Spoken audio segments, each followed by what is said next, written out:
They call it the hour of the wolf. Stay with us if you dare. There's a time when the world is at its quietest, when shadows stretch long and sleep is just out of reach. It's the hour of restless souls, of whispered stories, of thoughts too much for the daylight. Welcome to Hour of the Wolf, where we dive into the stories that keep you awake.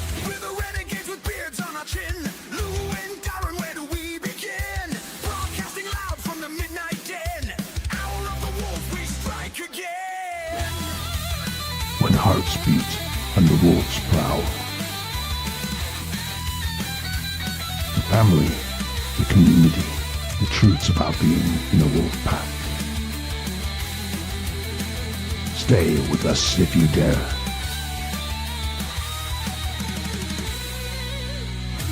They call it the hour of the wolf.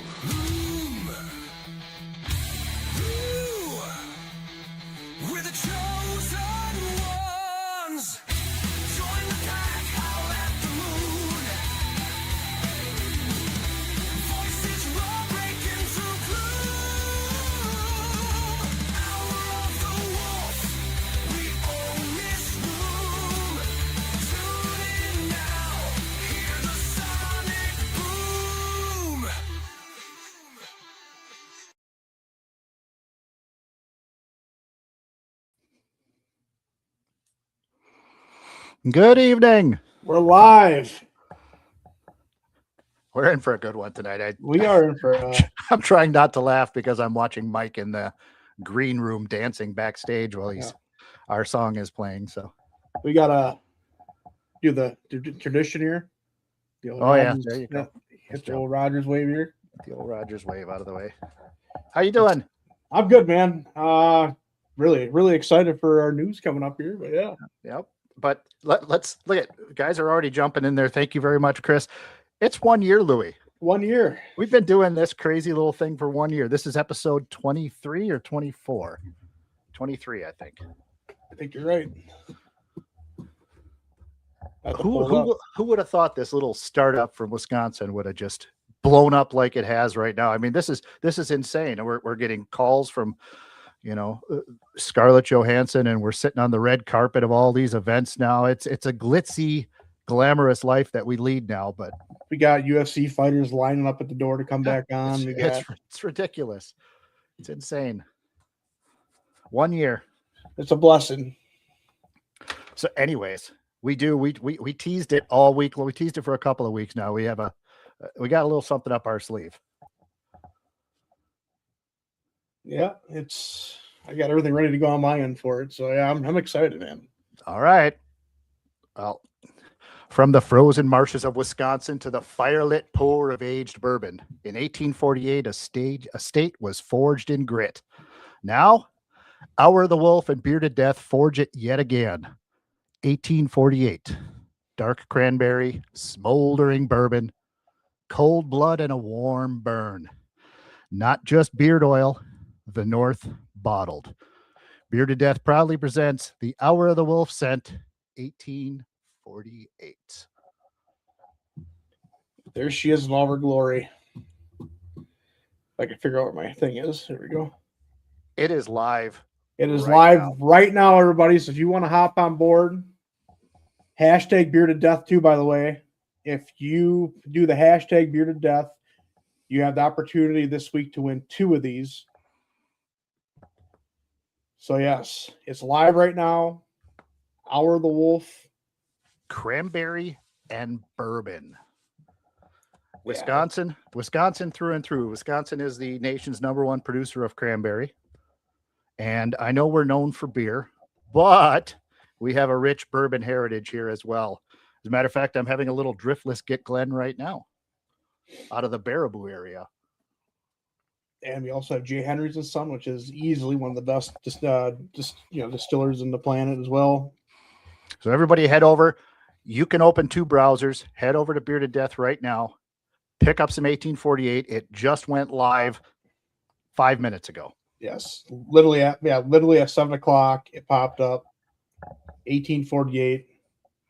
And we have tried it, and it is fantastic. Yeah, it's freaking beautiful. I got my little sample bottle right here.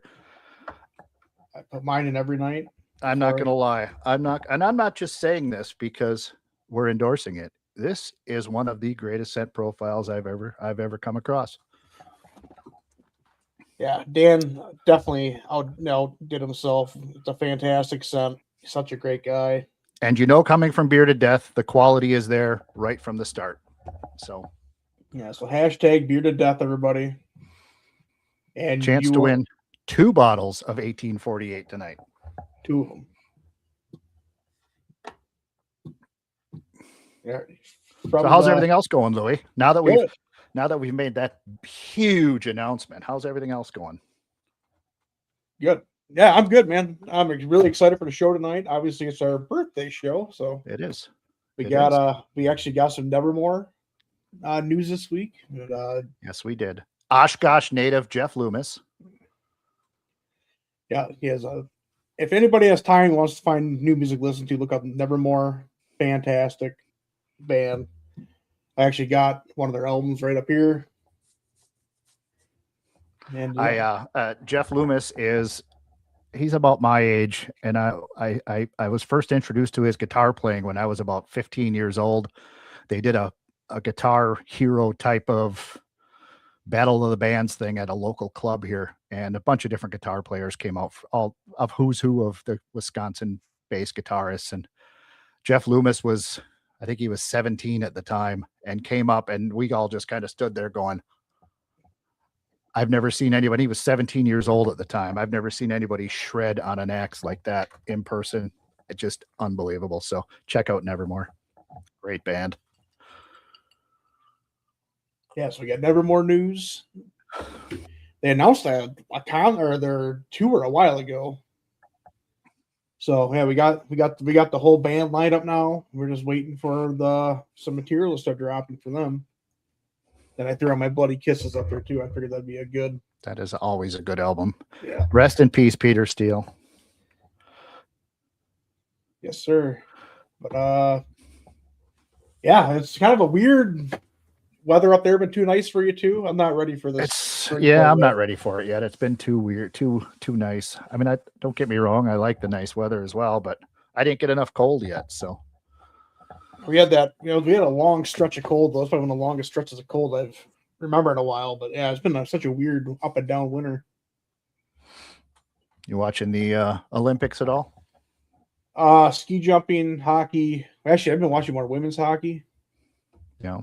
Weirdly, well, because what is it? I think 13 girls went through the University of Wisconsin total in the Olympics. Holy crap! I think it was 7 for the USA team, 5 for Team Canada, and then a couple other ones too for overseas teams. So a good friend of mine, her daughter or her niece, sorry, not her daughter, her niece skis for some school down in Milwaukee, and they're all doing the slalom up in La Crosse this weekend. Nice. Yeah, there must be a huge tournament up there. So yeah, I want to say a state that gets done over here. It might be, yeah. I watched her first run this morning. She fell down before the first flag, and then she stepped her way back up to go around the flag, and she finished the course anyways, which was saying a lot more than a lot of the other girls did. They just, once they fell, they were done, but she stuck it out and finished it. So I don't know how people can ski like that. That's insane to me. Nope, I don't understand it. Especially seeing like Lindsey Vaughn, because she tore her ACL, before it all took part, and then she broke her leg during the event. If the Olympics ever had a sledding team, I could sled. Give me a orange plastic sled and maybe a 2-foot ramp. I fucking destroy that thing. Yeah, well, I have gravity on my side. I'm a big gravity target. Big gravity target. Yeah, and then I've been watching a lot of curling. I've been watching a lot of the Olympics. I just can't get into the speed skating.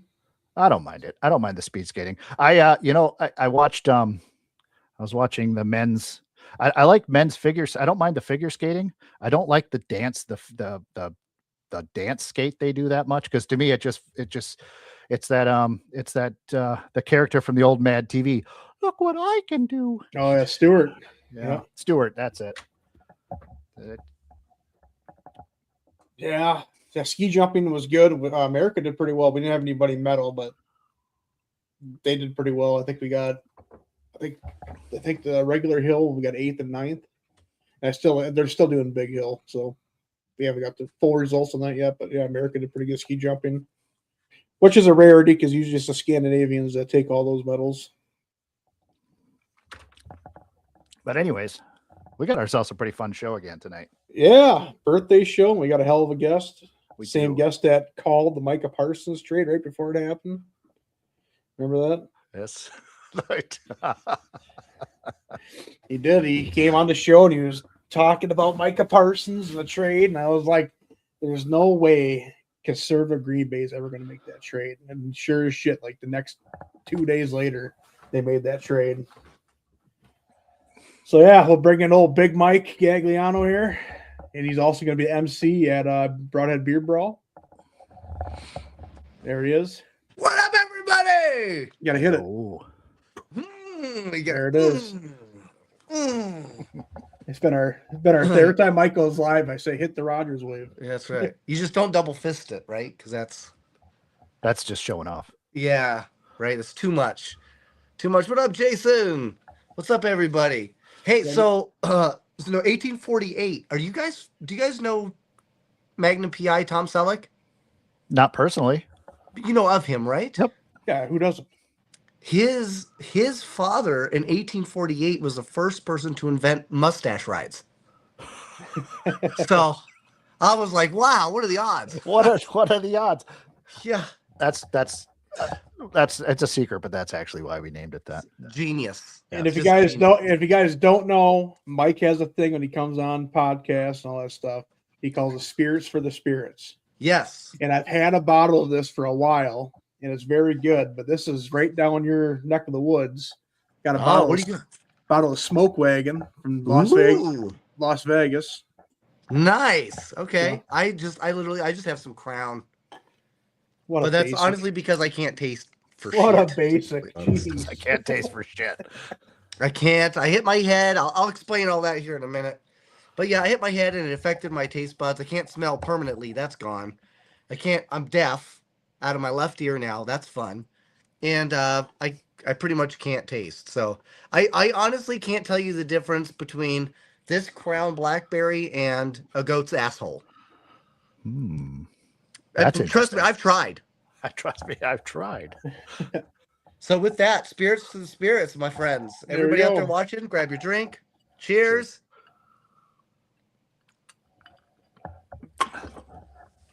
Speaking of goat assholes. And yes, I was right about the Micah Parsons trade.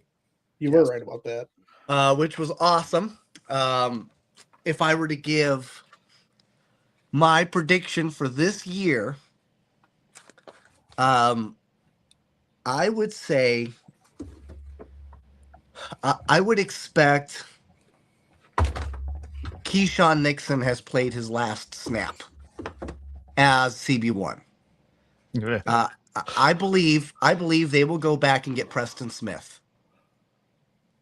Yes. Preston Smith, the linebacker. Preston Smith. Yes, and I think he would be better than Keyshawn Nixon. Oh, I see you did there. Because I see what you did there. Yeah, the infamous Preston Smith play that he tried to block Justin Jefferson. I remember that. Exactly. You're right. Exactly. Yes. No, but I'm really excited for this year, man. Obviously, I'm a Packers fan, and I'm all about Green Bay. And what I would love to see happen is I would love to see them put Adam Stenovic, and I'd love to see them grab Rich Bisaccia, put them on a nice, beautiful SpaceX rocket to the fucking sun. Mm-hmm. If that is possible, you know what I mean? Yeah. I'd buy the popcorn. Everybody's knee-jerk reaction was to get rid of LaFleur right at the end of the season, and they didn't do that. And I don't think that's the worst move to not get rid of him. I think it's just fine. But there should have been a couple other moves that were made that could have. I agree. I just think it's ballsy for Matt LaFleur to bring on these defensive coordinators that could take his job.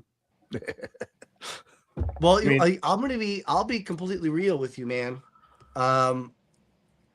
At first, I was pretty happy with the Halfley move, and then after the Eagles game, I said this was a bad idea.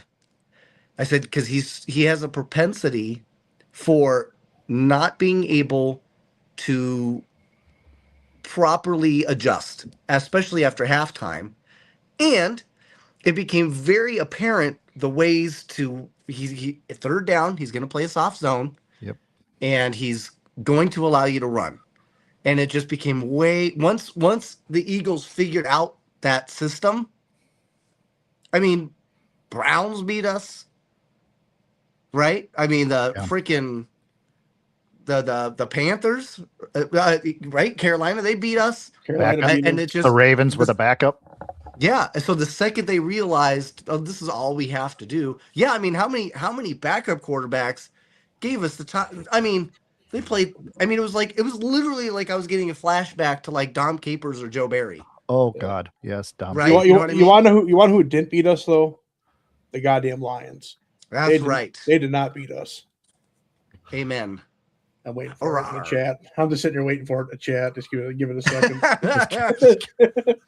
Oh, but you guys were talking about the Olympics. I'd like to talk to you guys about that for a second. So Chime in. there's this whole curling thing, right? Mhm. I've never heard of curling, but I found out it's where you basically play like a gigantic version of marbles, right? Basically. And I found out you are not allowed to finger the marble. I didn't know that. I didn't either. I mean, I didn't know that was a thing. Yeah. So they caught Canada because he was letting go of the giant stone donut or whatever it's called, and then as he let go, he would go give it a little. Oh, give Right. it the old wet willy. Yeah, you're not allowed to do that. Huh. I was like, give it the how old is nipple that? circle thing. huh? Yeah. And then I found out that there's this game or this sport where like you're on like I guess they call it a skeleton, but instead of like one dude, they put another dude on top of the other dude. There's like two Symmetrical dudes book stacking. like on top of each other, slinging down this ice tube, right or whatever. And I'm like, how is that not like somebody just lost a bet, right? Like somebody got super drunk, lost a bet, and that's how this was created. Are you sure you're still watching the Olympics and not Reddit after hours? Or It's possible. I don't have regular TV, so it's pretty much whatever I can catch on OnlyFans. There you go. Yeah. But I mean, that's a real thing. It's like a real thing. And then they showed like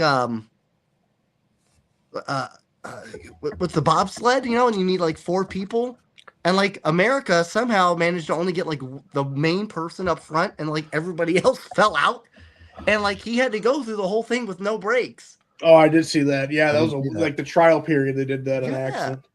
I was Isn't like, it crazy that we can't even board bobsleds right in this country? dude? Unreal. I'm like, like I said, I've been sledding since I was like 3. I could put me in, coach. I could do this. my last time I was in the snow, I was 14. I had no idea what it was. I'm from Vegas, right? I grew up on Vegas streets. There is no snow here, okay? You have to go all the way up to this place called Mount Charleston, which is a couple hours, right? Winter comes around, there's a bunch of snow there. Some friends are like, hey, we're going up to we're going to go up to the mountains, man. Come with us. I was like, okay, well, what do I... Well, You got a phone call. Oh, Mike. He'll be back. He'll be right back. Yeah, I absolutely love the Olympics, man. I do too, and I'm a much Just- bigger fan of the winter ones. Yeah, the winter ones are just so much more inclusive for people who aren't that athletic like us, my Everybody, bad. it's all right. Welcome back, Mike. Oh, but okay. So anyway, I'm like, what do I do? They're like, I dress warm. I'm like, all right. Well, I don't know what that means. So I wore like 2 pairs of jeans, like 2 pairs of socks. I was like, that should be good, right? I put on like a sweatshirt. By the time we were done playing in the snow, which seemed fine at the time, We get to like the Mount Charleston Lodge, and I'm like, dang, dude, like I feel like something's just off, right? Like I'm so cold, right? I'm like soaked. So there's this hallway where they've got doors, right, of like hotel rooms, and um, there's there are heaters like out in the hallway, right, to kind of help keep things uh beep beep beep like warm, right? So I'm like, okay, well, you know what? I have this idea. So I get up to one and I pull my pants down and I put my ass right on one of the heaters and I felt nothing. And I said, nope, I'm done. I never went back to the snow again. I almost lost my ass, bro. Almost Okay. lost my entire ass. And where would you be now if you didn't have an ass? I mean, you'd be nowhere. Yeah. I'll tell you what, I wouldn't be wearing no jeans. This is true. You know? Yeah. Cisco's not going to write a song about this song. No sense of smell. Can't hear your left ear. No ass. Almost lost my ass. Almost lost. That's a hell of Almost lost my ass. Narrowly avoided the loss of ass. Yes. On top of that, you may not know this, but I accidentally showed my entire wiener to a casino. All right. No, we didn't know that. Come on, let's go. Okay, I gotta hear yeah. this one. I gotta hear this one though. That is a true story. Well, right, let's hear so- this one after the one for the spirits. Okay, for the spirits. Okay, so I was 25, okay? A young man, okay? I am no longer that young man. But I was doing a bodybuilding show, okay? So I'm only like 130 pounds, man. I'm not big, but you still have to go through the same rigmarole, right? So there's like 300 guys. We're all in the Fitzgerald's, which is downtown Las Vegas, okay? Big old casino in downtown. We have this weigh-in station. To do the weigh-in, you have to weigh in a thong. Like, that's it. Nothing else. I had a thong. It was this beautiful black number. You guys would love it. Will you wear it to Brodhead? If I can find it. All right. If I can find it, I will. If not, we'll get you a chapter one. Yeah. We'll get Yes. Oh my God, with like a little beard on it. So it looks like I've got like 2 pubes. That'd be great. So I weigh in and I'm done. And like everybody, we're all like hanging out, having a great time. And this guy comes up to me and he's the guy that got me into doing the bodybuilding thing this year, right? Because my first year ever doing it. He gave me the thong, right? Like he was like, here you go, Mike, this is your first thong. You know, this is show me what I needed to do, all the steps I need to take, how to tan, all that stuff. And the tanning is a whole nother fucking disaster, to be completely honest. Oh, I don't know if I'm allowed to curse, but I did anyway. You're okay. Okay, good. So he comes up to me and goes, Mike. I'm like, yeah, what's up, Jonathan? Mr. Jonathan? He goes, I have to weigh in. I'm like, yeah, I know. It's literally right there. All you got to do is step on the scale. He's like, no, you don't understand. I don't have a thong. Oh, jeez. I'm like, all right. He's like, can I borrow yours? Okay, you gotta say he's 230 pounds. Okay. He's like, if you had ate 6 of me. Okay, this is not. I'm like, but what am I gonna do? Like, this dude helped me like get started, get everything going. So I'm like, I mean, I guess I can wash it, you know, because the show is tomorrow in the morning. So I'm like, well, I guess after this I can go home, I can wash it, and it should be good. I'm like, yeah, man, you know what? I got you. The problem was where we were. There's no bathroom. There's nothing that you could. There's no privacy. But there was an ice machine and a soda pop machine. So he goes behind. He goes like into this crevasse, right? Crevasse. It's a fancy word. Yeah. And he goes behind the ice machine so he can like be undressed, ready to receive. Okay. I have my thong and then some sweatpants on. Okay. So just to give you an idea, I'm like, okay, well, I'm at the side, right? I'm like at the side of the soda machine, and I've got like a buddy who's like protecting me, kind of trying to be like the blocker, right? Mm-hmm. and then everybody else is out there. But I'm like, okay, well, if I can like get my pants down and then the thong, I can get both of my feet out, pull my pants back up, hand them the thong. I could be done in like, I don't know, like 2 seconds. So I'm like, all right, I got this. So when I pull them down, I accidentally pulled down the thong too. And then when I went to try to jump out of my pants, the thong got stuck around my ankles. And I did that. So everybody, all they hear is this thump. And they look around, they turn, and all they see is me hit the ground with a little, you know what I mean? Yeah. And it's just like, hey, what's up, dudes? My bad. Oh, man. Hope there's no kids here. It was not great. It was not great. Your penis sounds like Mr. Hanky. That's amazing. You're welcome. So it was very embarrassing. And then it got worse. I wish that was like the best part, but it was actually not. It gets worse. So the next day I show up, right? Back to my thong. So to do the whole show, you have to be shiny, right? So to get shiny, they use Pam. Like spray the cooking wear, Pam, all over your body. That's how you shine. They did not tell me that there are different types of Pam. Okay. So here I am with 250 other very hungry individuals, and I show up with a butter flavored Pam. Oh, good for you. Okay. Yeah. I'm only 130 pounds, bro. They basically just think I'm a tasty snack. Okay. I look like an hors d'oeuvre. People are just staring at me like, I'm like, this is how I die. This is it, Mike. Lucky Ronnie Coleman wasn't there. He was yelling across the building, ain't nothing but a peanut.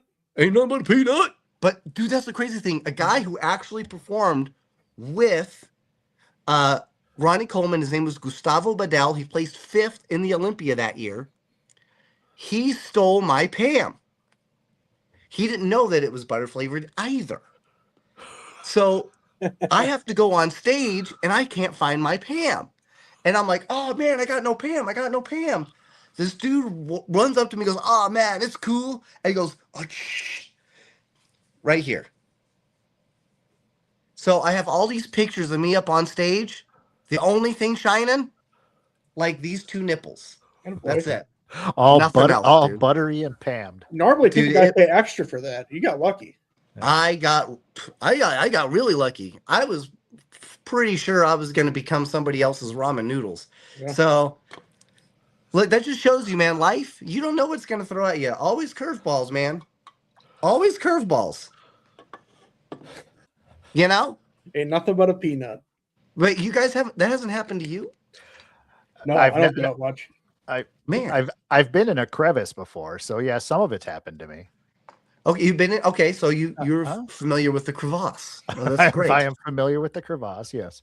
So when I hit my head, in California, I hit my head. I crushed my skull in 3 places. I completely lost all memory. I have no memory of anything. But they gave me a catheter, and apparently at the time I did not understand what it was. So I kept showing everybody my wiener, being like, "What is this thing? What is this thing?" Yeah. So yeah, apparently nudity is not a problem for me. Who knew? Well, that'll really bode well if Bill does go through with the licorice for the beard brawl. Yeah. That's right. Taste Mike's Big Noodle by We might even be able we could tattoo licorice right upon the noodle. That would be great. Yeah. Would be. I would love that. Hey, so that beard oil, by the way, is that both like drapes and carpet, or like how does that work? You could use it. I have a magnificent chest beard, and I do put some in my chest beard too. Okay, what about like the ball fro? Like, can you glisten that too, or? I know what you're thinking, Mike, and I'm shaved. You know All what I right, mean? nice. What about like the potty patch? You know what I mean? Yeah, I get So I bring that up because like Bigfoot. Let's talk about Bigfoot for a second, right? Bigfoot needs this in its life, okay? Because how can a Floridian Bigfoot not have swamp ass? Okay. I went there one time and I will never wear corduroy pants again. Okay. A valid statement. It looked like a slip and slide down there, folks. It was not great. So how is it that they always look like perfectly tailored and coiffed hair, right? If they're not, they have to shave their potty path. That's the only thing I could think of. I'd like to see the marketing campaign for the razor that the Sasquatch uses, Right? Or the beard oil, or the beard oil that they use to. shiny There's money in this. and slidey. And slidey. I met a cool kid on TikTok. Boom. Elegant Squatch beard oil. I've not seen that. He seems like a decent guy. But see, you guys have like decent beards. I look like I'm like 3 weeks off meth. It's not great. It takes you that long to grow that much? Oh yeah, for sure. Yeah, I literally look like I just finished like my mission at Bethlehem. I like The that. meth, Okay, Bethlehem. it's not great. It's not my thing. I didn't realize that there was chest hair until I was 22. Okay. And that wasn't your chest hair. No, that was the weird part. Yeah, it took like 3 weeks for the glue to come off. It was nuts. Yeah. Oh my Lord. So you're coming to Wisconsin this summer. Man, I am. I'm very excited. Yep. Wisconsin Beard Brawl is going to happen June 12th. 6th. 6. That's exactly what I meant. June 6th. I will be there. Well, we hope so now. Let me just get back on Expedia really quick. No, yeah. So June 6th at Brodhead Manor. For those that have not been there, it is an incredible place. The owner, Bill, and his incredible counterpart, Rob? Ron. Rod? Ron? Yeah, there you go. RON. Okay, RON, Ron. Okay, Rod is, I say it's a kind of a gay thing, but it kind of makes sense too. So, okay, no, that's fine. Ron. It is an incredible place, and Ron is incredibly talented. If you go into the first floor, he makes some of the most lifelike or surreal horror mannequins, I guess is the best way to put it. Exactly. They're incredible. So even just going there for that is worth it. But to be there to witness the actual beard brawl, it's going to be nuts. I'm really excited. I think there's like 6 categories. You're way off. There's 13. 13. So there's 13 categories. And how many of those will there be jelly involved? 2. Okay, perfect. 2 that'll involve jelly. 1 that involves buttery Pam. Yes. That'll be specifically for the vertically challenged folks. You're going to think they're turkeys. No. I'm really excited to get down there. I will be the MC. So we'll obviously make sure that it's a lot of fun all the way through. You'll also have a chance to do some investigations, some paranormal investigations, if you're into that type of thing. Not everybody is. If you're not, I highly recommend watching Pair with the Normal. My show is quite the opposite of what you would see like on TV. Zach Bagans, demons are in everything, and he's got to take his ring to Mordor or whatever. I am more of the opinion that you're more likely to enter a haunted house and find semen over a demon, right? Don't bring a black light, folks. It's not great. Okay, it's awful. But I want to show that you could be yourself. You don't have to go in scared. You don't have to go in with these ideas that it's going to be The Ring, right? It's going to be Friday the 13th or Jason or Freddy or The Crow, right? You can go and be yourself and still actually find yourself having an enjoyable time. Maybe even learn a little bit. You never know, man. It might even need to get some snacks somewhere in between. I love snacks. It sucks since I hit my head because I can't taste. But season 2 for Pair with Normal is completed. We're actually in the very last phase of editing of the last episode. And it is incredible, guys. It's such a great show. Where can And there's a everybody little, where can everybody find Pair with the Normal? you can find Pair with the Normal at streambeacontv.com or the Beacon TV app.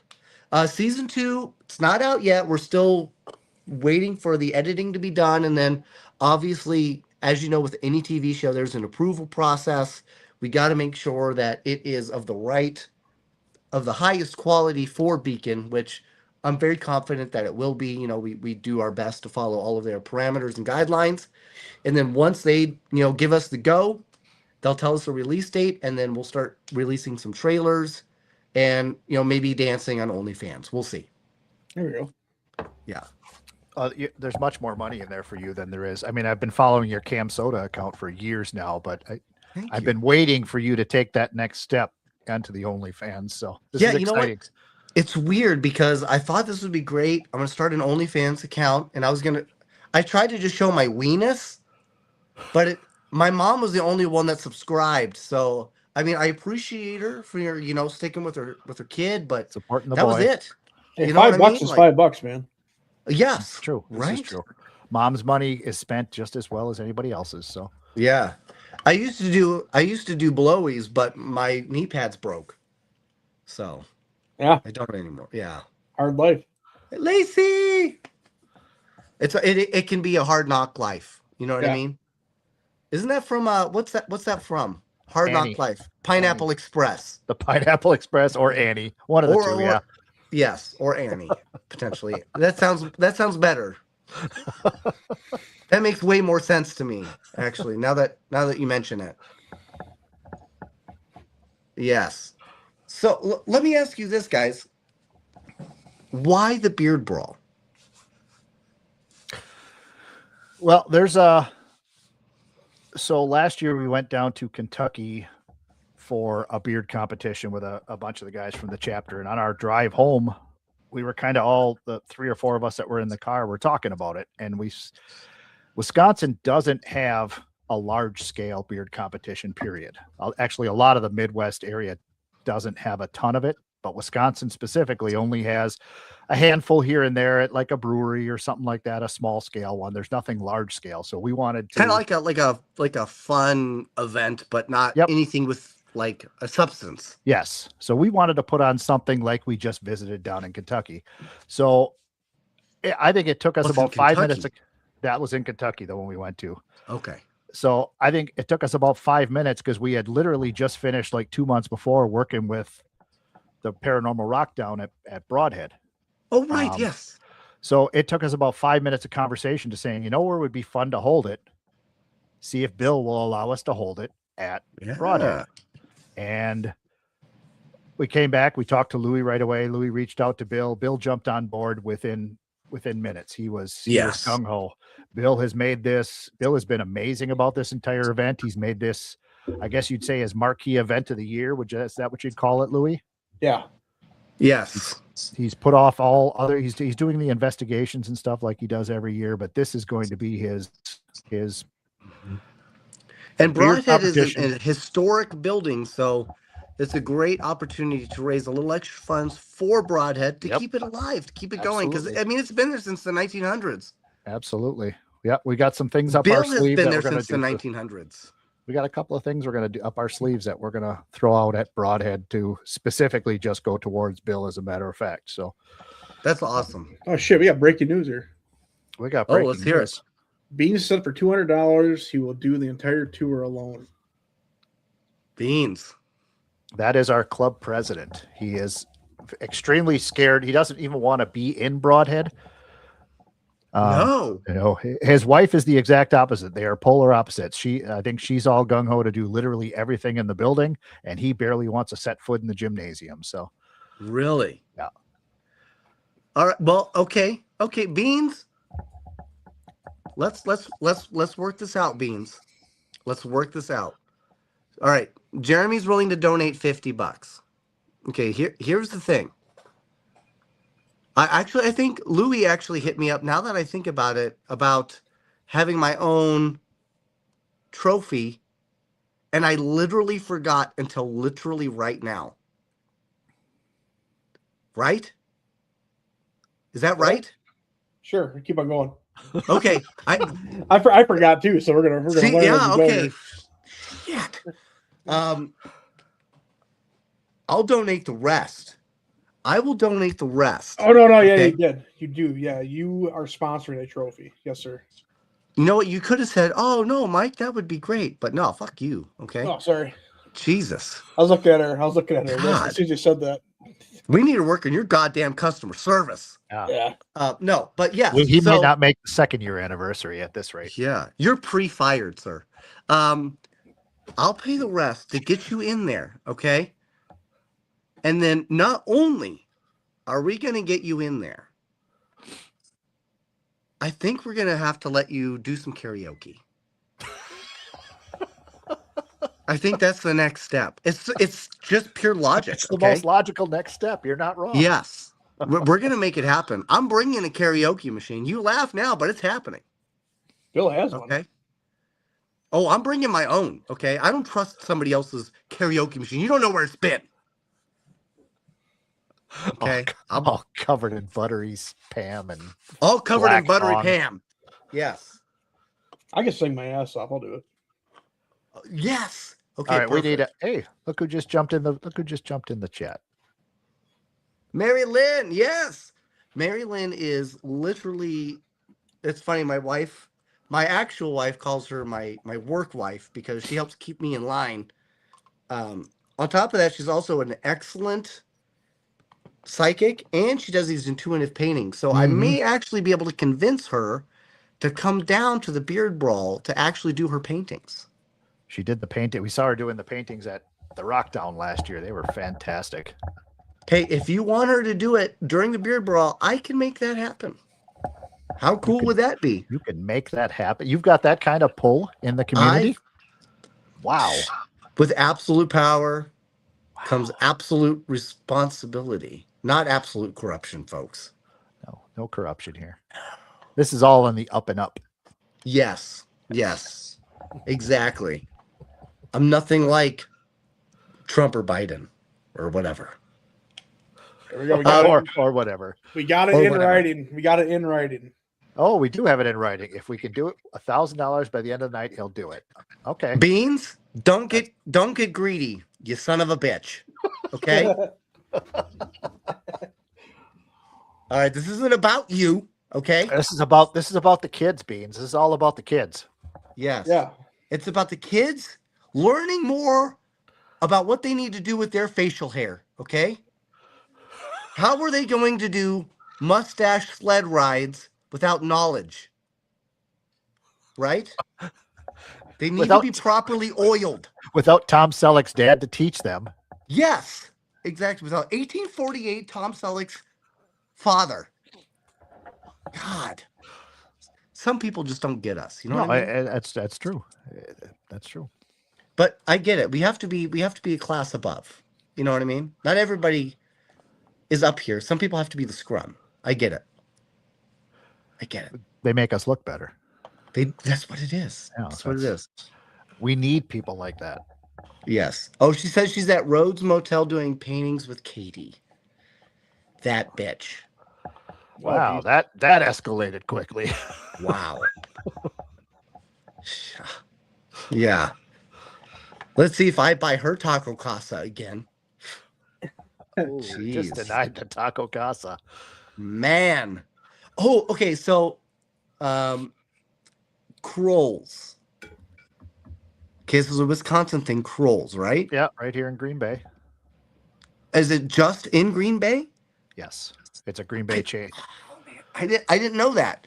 So anytime I go down there, I go about every other year. I go to Green Bay. In fact, last time I took Mary Lynn, we watched a preseason game. Yep. I go for preseason because it's just so much cheaper, man. But I stay at the Kohl's hotel. The Kohler right across the street. Kohler, yeah, Kohl's. Yep. Kohler. Kohl's is they sell shirts. That's not right. Yeah. You could stay there if you wanted. Yeah. Ironically, the funniest part is I actually made a little video. This would have been like 6-7 years ago now of being in Kohler. I was in one of their suites and I was like, wow, I cannot believe like the the sink looks so cool. The bathroom looks so cool. Look at this toilet. Wow. And then it wasn't until after they actually shared my video, did I realize that Kohler was the toilet company. The toilet company. Yep.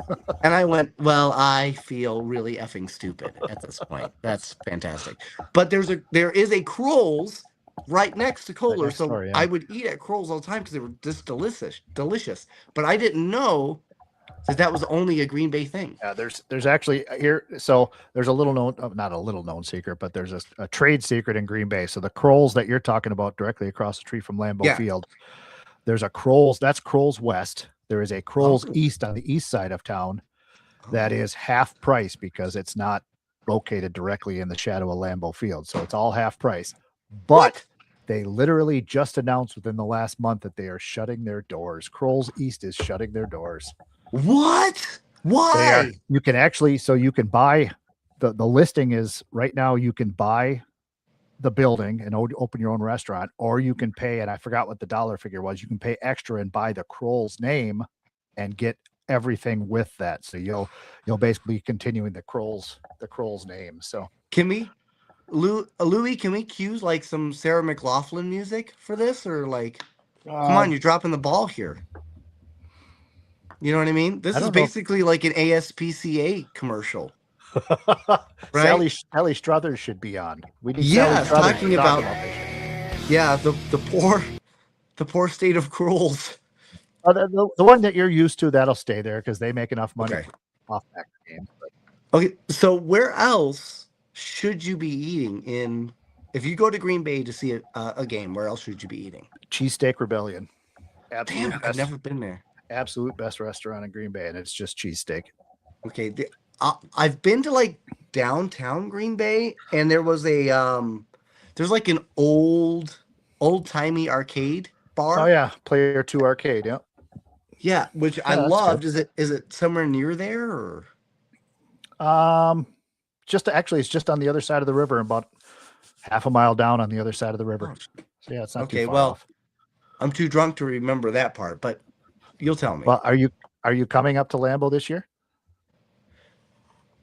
We'll see. We'll see. I want to, because I usually do it every other year. And I do so because my father, the last thing that we did together, and one of the only things we have ever done together, was I took him to Lambeau. Yep. My father was a Green Bay Packers fan. He was born in Milwaukee. My grandfather was from Milwaukee since 1913 and has been a Packers fan since 1919, right? So since its birth, because my grandfather he worked for the mob and he worked in the gambling. So Green Bay was a big deal to him. So he'd never been to a Lambeau game. So I took him down there. We saw it. It was great. COVID happens.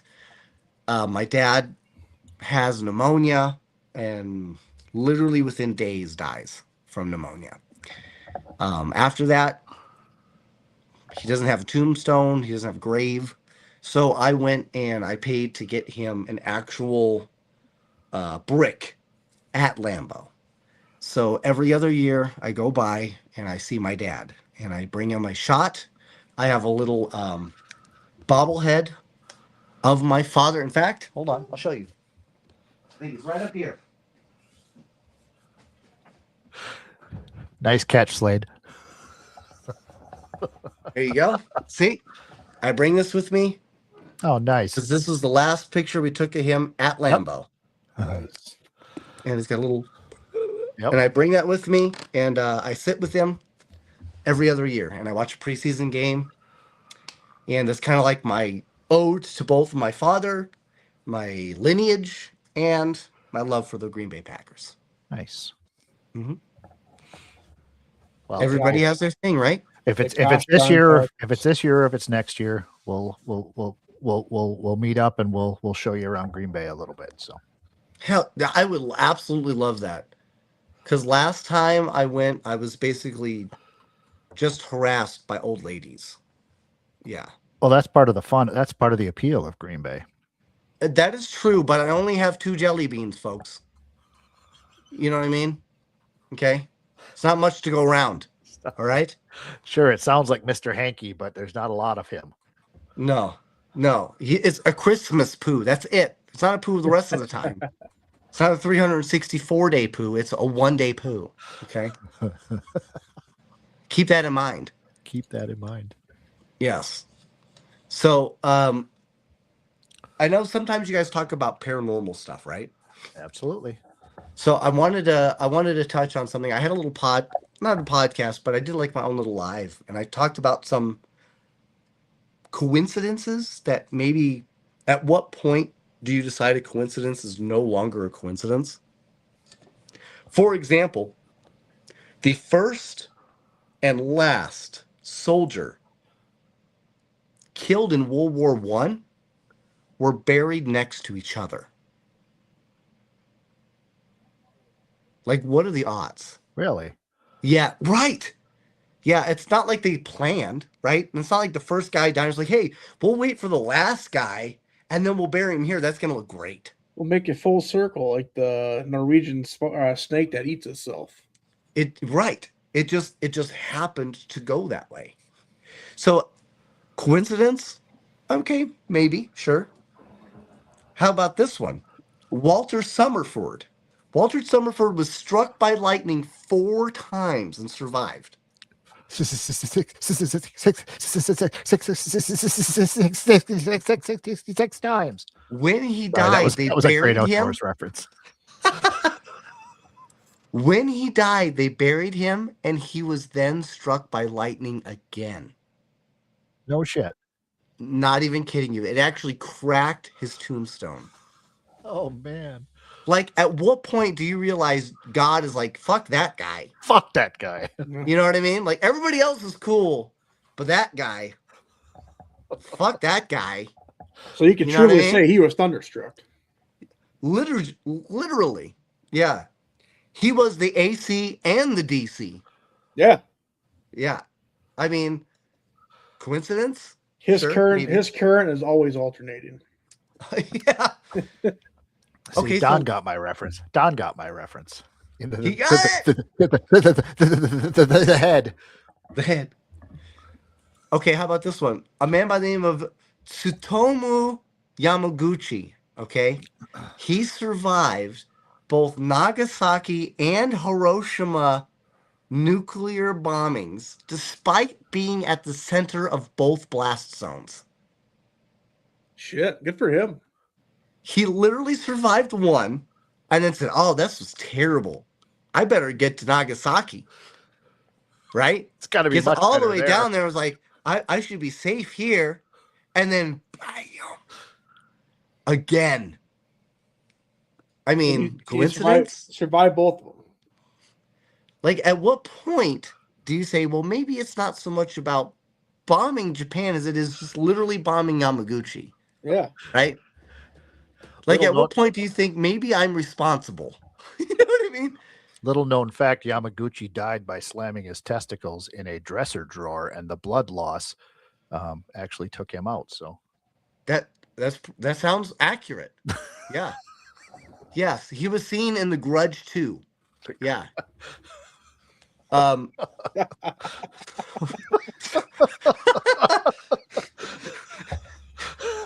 what that technically be? The Grudge 3? Yeah, I mean, well, there's a lot of grudges, that's for sure. How about this one? The first and last battle of the Civil War was fought next to the same man's property in different towns. Huh. So this guy has a spot. This is gonna be great. The fucking war breaks out, and he's like, "Oh shit, this is terrible. I better move." Goes, finds a new place, and the war follows him. It begins and ends at the same place that he buys, just in different towns. now Right? I'm just picturing Steve Martin walking around and yelling when all the oil cans are getting. He hates these cans. Yeah, he's afraid of he hates the cans. Stay away from the cans, right? He's like Bob's Burgers all over again. It's ridiculous. Okay, how about this one? A man by the name of Henry Tragney. He won 4 pistol duels in 17 years, right? That's pretty impressive. what makes it more impressive, all 4 duels, he never once pulled the trigger. Good for him. And all 4 men died. Huh? How does it say? Natural causes. Like had heart attacks or something like Yes. that, right on the. They like stressed out and died. So he went through 4 duels in 14 years with a pistol and never once had to pull the trigger. He must be going to the old folks' homes and be like, hey. Yeah, like you pick on the people with diabetes, right? Like Yeah. Wilford Brimley, Brimley. I've got you in my sights. Got you in my sights. I got my eyes on you. Picking fights with Kurt Cobain out there.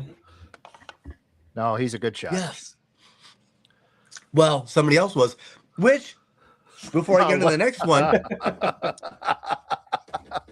the fact that it took till right now for the police and the experts to say, you know what, maybe somebody killed him. Maybe it was a homicide. Well, no fucking shit. Okay? The fans have been telling you that forever, okay? I could be stone cold sober and I'm not going to be able to use my toe to pull the trigger to shoot a shotgun in my mouth accurately. No. You know what I mean? This guy did it on enough heroin to kill like 16 camels, bro. We all know Courtney Love did it. It had, you know what? I think it could have been 2 people. Don't you take Dave Grohl's name out of your mouth. If you say Dave. I don't think it was Dave. That got real there for like 2 seconds. Yeah. I think it was either A, Courtney Love, or B, it could have been Boy George from the Culture Club. I want to hear the explanation behind that one. He could. Well, look, he did not like it. Boy George was known for, taking the mans and showing them a great time, and it's very possible that Kurt Cobain said, "Hey, bro." I thought maybe he wanted to. I'm not into that karma chameleon. I was gonna say, do you really want to? I was gonna say maybe he really wanted to hurt him. I think that's what happened. He really wanted to make him cry. Maybe he wanted to spin him right round. That's the wrong band. It is, but same that's idea. acceptable. I tried. Right? I tried. Just he was like, relax, don't do it when you want to get to it. That's Frankie Goes to Hollywood, also the wrong band, but that's fine. But that's fine. That was Culture Club, right? Culture Club, yeah. So I was watching an episode of A-Team the other day on one of the local channels, and Boy George was actually all of Culture Club was in the episode, which really seemed odd. And they were playing at a battle of the bands type thing with in a country and western bar in like Texas or something. Oh wow! And it was obviously they had the whole 80s montage, with the Boy George singing a song and the A-Team's fucking van tearing up shit and breaking apart crap and all that fun stuff.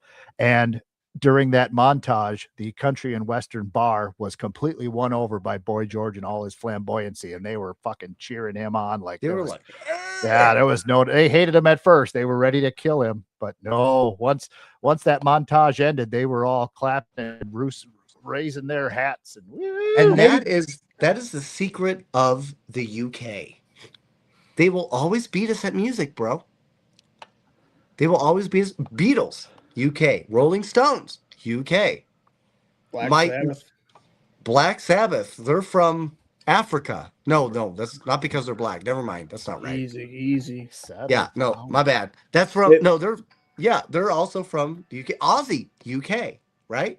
Aussie's UK. The British wave of heavy metal and British punk. The Exploited. That's not British. That's the UK. Oh, that's the UK. Bro, UK in my general. favorite band of all time, Sleep Token. They're also from the UK. Oh my goodness! Oh, fuck. You just lost Louis.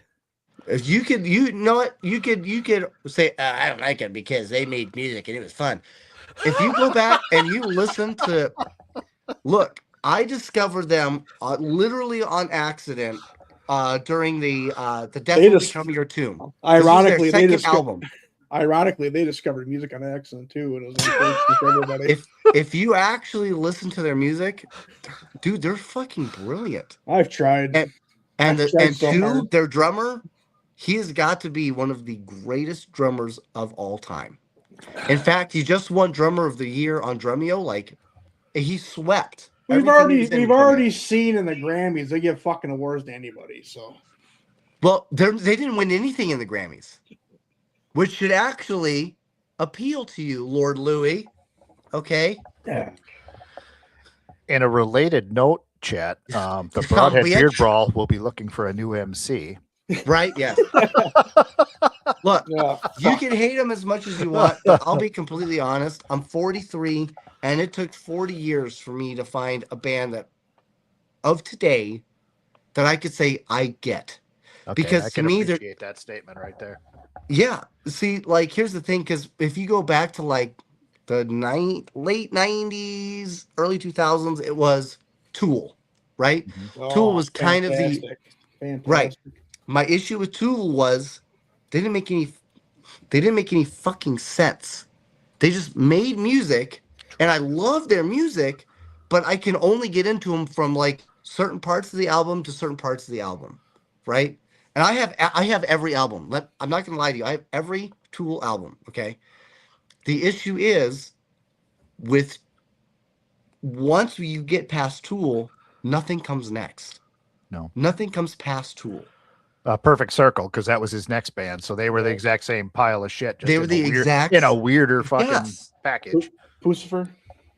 Pucifer too, yeah. No, not yeah. I mean, Pucifer to a degree, but I would give it to Perfect Circle before I give it to Pucifer. Pucifer I love a Perfect Circle. They're good, man. I've got all their albums, again, but even if you go to Perfect Circle, the epitome of what Maynard created was still Tool, right? Yes. And he was actually in a band prior to that, for those who do not know.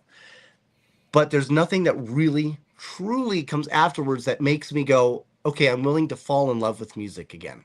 Okay? You can only listen to so many fucking Britney Spears, okay? And so many Bring Me to the Horizons, okay? I can't do it, dude. I can't do... They're mid too, though. I can't do Shine Down, bro. Okay? I can't do it. Easy now. Shine Down is So- their guitarist is from Wisconsin. Of which I'm totally fine. I have their albums too. Tool But they is don't- also in talks with the Sphere in Las Vegas for a residency for like 2027. I know. So Which I will is say, awful. Mike, that's a you give that. I don't like Sleep Token, and I probably never will. But you give that type of explanation, and I can appreciate that because this is what I've spoken to for my entire life. Music is a safe space and a happy place for anybody. If you can find some type of refuge, some type of solace, some type of comfort in a song, in a If band, people can like Motionless in White, then you could like anything. Okay? if you can find something in any type of band, I don't care who it is. I don't care if you're going to say Amy Winehouse or you're going to come over here and you're going to say Judas Priest or whatever. I don't care Yeah. who it is. If you can find, whether I like it or not, if you can find some appreciation in that, and to you, it brings you Frank Turner. Nice one, Slade. Frank Turner. There we go. And it brings you happiness. That's, I guess at the end of the day, that's all that matters.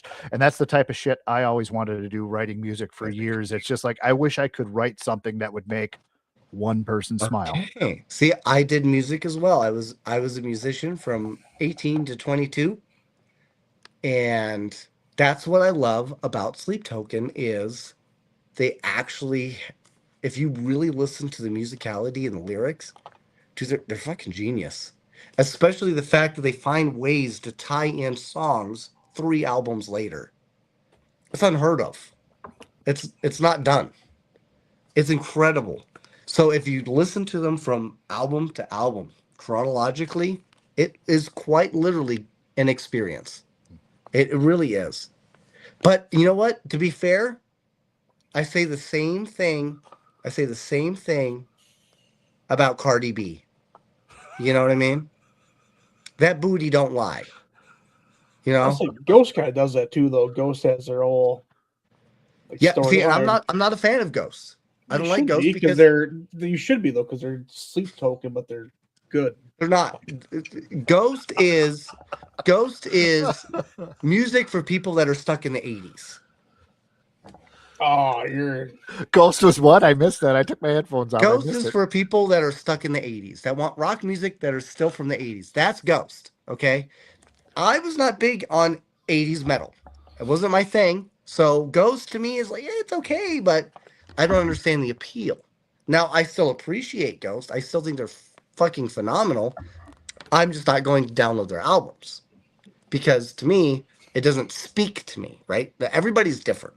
Ghost has an incredible following. So I have nothing against Ghost. I still think he's phenomenal. He's from Sweden, by the way, for those that don't know. Yes, he is. And the band, there's another band called Priest, I think, that's also from. They used to be part of. They used to be part of Ghost. However, Ghost wrote them out. They have their own differences, and now they create their own musics. I'm not a fan of either one that they make, but that doesn't mean it's bad. I don't think Ghost is bad. It's just not for me. It just doesn't call to me because I'm not familiar with 80s hair band. Whereas Louis, based on his beard alone, tells me that he really loves it. I stumbled on Ghost when Meliora came out. That's when they're still kind of doing metal, I guess. We can tell. But yeah, I didn't like their newest album, but I really like some of the other stuff they did, like the last album. That's why I see them live. And their live show is fantastic. Their live, and that's one of the things I like about Ghost, even though I may not. It's the same thing with the Beatles. Like I'm not a big Beatles fan, but what I appreciate is their overall musicality. Ghost is the same way, and the guy is phenomenal at musicality. He understands the music. He understands the instruments. He knows how to put everything together, and his lyrics are fantastic. I just don't like the hair metal sound. Yeah, I get that. He has, the band Opeth? Huh? Do you know the band Opeth? Do you know the band I Don't Care? Yeah, so Opeth's guitarist is like tight with Tobias Forge and Ghost. So when they actually write Ghost, they're actually like. You know who Ghost reminds me of? Bonding together with the sound. Have you ever heard of Queensryche? Yep. Yes. They kind of remind me of Queensryche. Who also great band, just not like my favorite band. But they're a great band. Queensryche did the whole concept album years before those bands were before Ghost. They did the Operation Mindcrime and all that type of stuff. Power Wolf. It's like power metal. I guess like Power Wolf and all those bands too. They kind of all have that same. Yes, but Marilyn is correct. She did have to listen to Sleep Token a whole bunch. Ghost reminds me of a better than Sleep Token, and that's great. That probably just means you're super old, and that's okay. Hey, let's leave Don alone. He may smell like cabbage and he has an attitude problem, but leave Don alone here. But you know what? I have friends that actually went to Sleep Token with me. I went to a Sleep Token concert in Florida. And they were also friends of Ghost, and they went to a Ghost concert too, and they're big fans of Ghost. So you'll find you might find you like one over the other. I mean, it's no different than people that said they loved Linkin Park, and then there's people that say they fucking hated Linkin Park, and it's every band. There's no universal love for anything. But except the for goal is, do you make music that is relevant to someone, right? And it's the same thing with the paranormal, right? The whole point of the paranormal is your goal as a human being is to do whatever you can to hope that you're worthy of whatever comes next, because you don't know, right? For example, let's say there's a heaven. Let's say there's a hell. If there's a heaven, you have to go see Mr. St. Peter, right? And he shows you a list of everything. And then he goes, yeah, hey, man, you did a great job. Guess what? You get to go to heaven. If I ever make it to heaven and I'm not greeted by fucking Lemmy Kilmister, I'm turning around. Well, you're going to wind up turning around because you're going to be greeted by Sleep Token.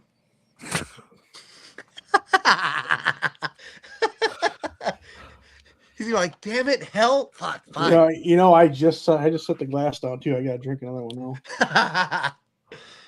So, I mean, I'm just saying, like, the goal is to find appreciation even in the smallest parts of life, right?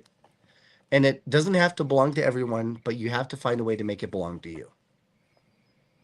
I agree. I Ace think is loaded. that's I wasn't like a huge AC/DC fan. I wasn't a huge Beatles fan, but that doesn't mean that I don't appreciate their musicality and what they were able to create to help bands in the future. Right? I think you just hit the nail on the head when you just said make it, and I forgot how you just worded it. Make it important to you. Make it happy to you. Whatever Yes. you can find, and that's where a lot of people, we can sit and we can bag on Nickelback, or we can bag on Right. Creed. We can bag on those bands, or we can bag on a movie for whatever reason, or we can bag on any number of topics.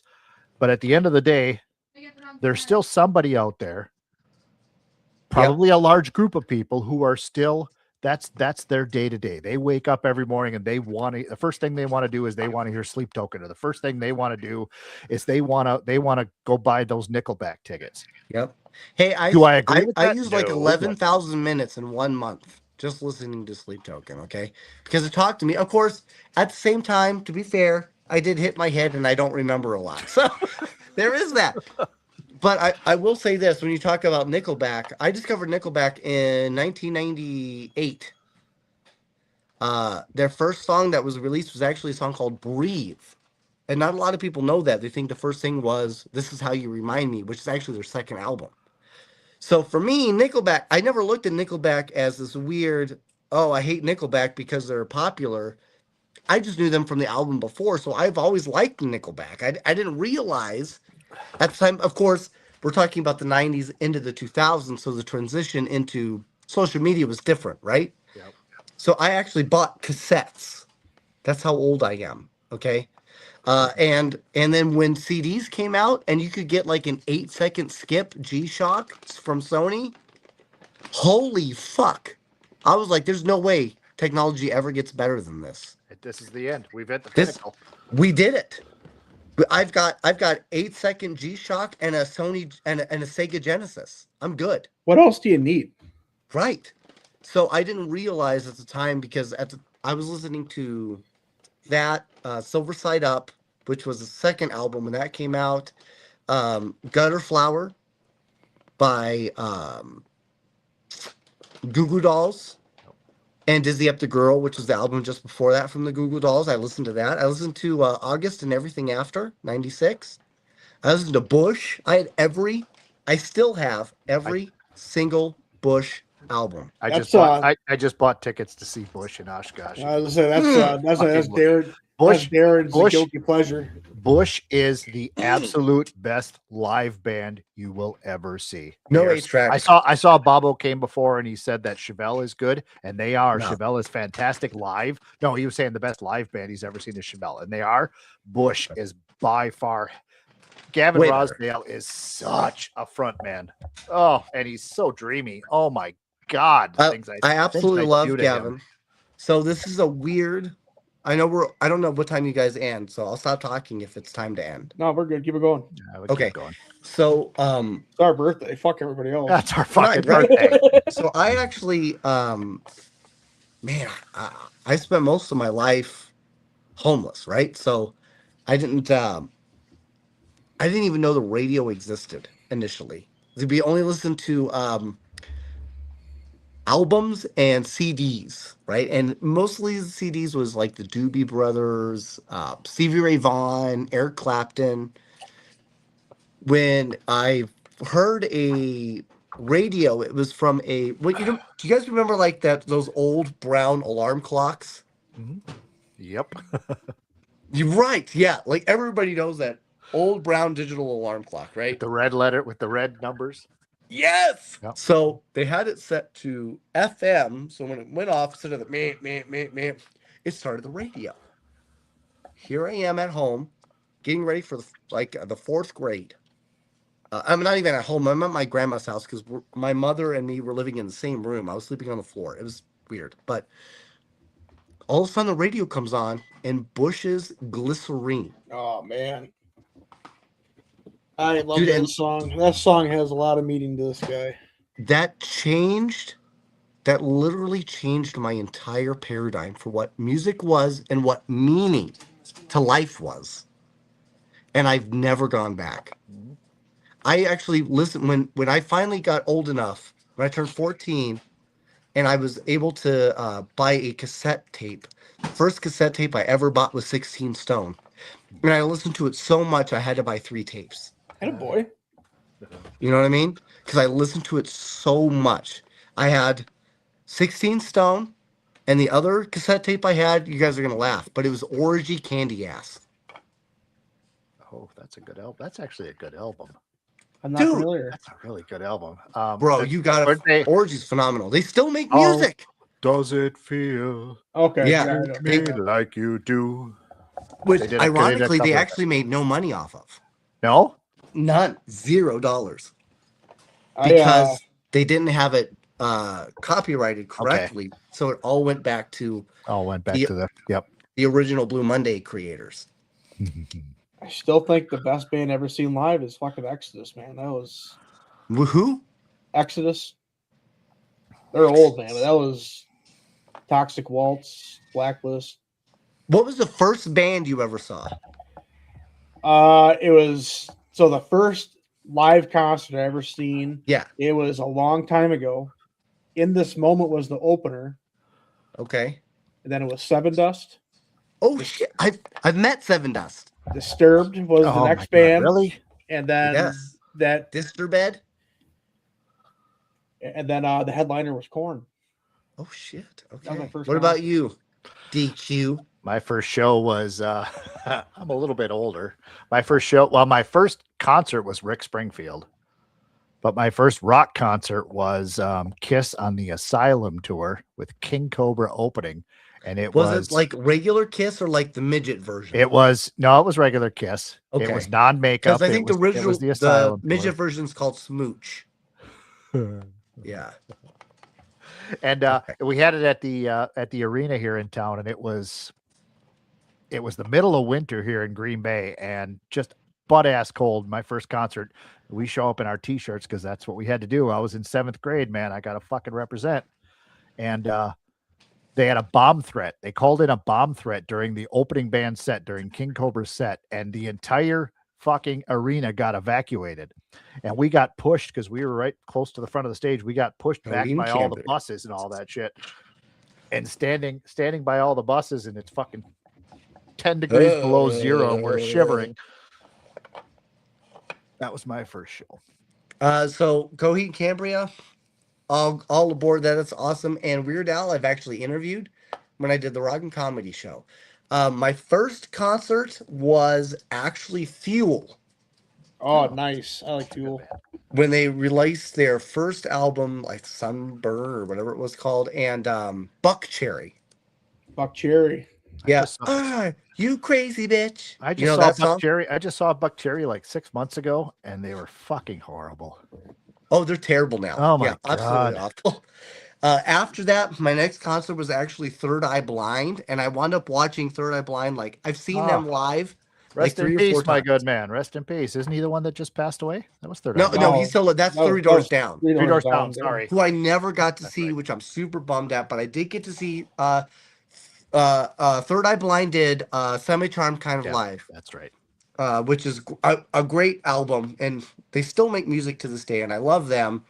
And then I went and saw it was called Our Big Concert 3.5, and it was by a radio station. It was at this giant stadium here in Vegas, and I remember most of it was, I mean, whatever. But I'm in line. I'm trying to buy a hot dog. I just want to put a wiener in my mouth. You know what I mean? You guys have been there. I hear that. Tube And- steak. Yeah, you gotta all have of a a good sudden- tube steak. This music comes on, and it is so freaking awesome. I literally just drop everything. I leave the line and I just go right out to watch. And it was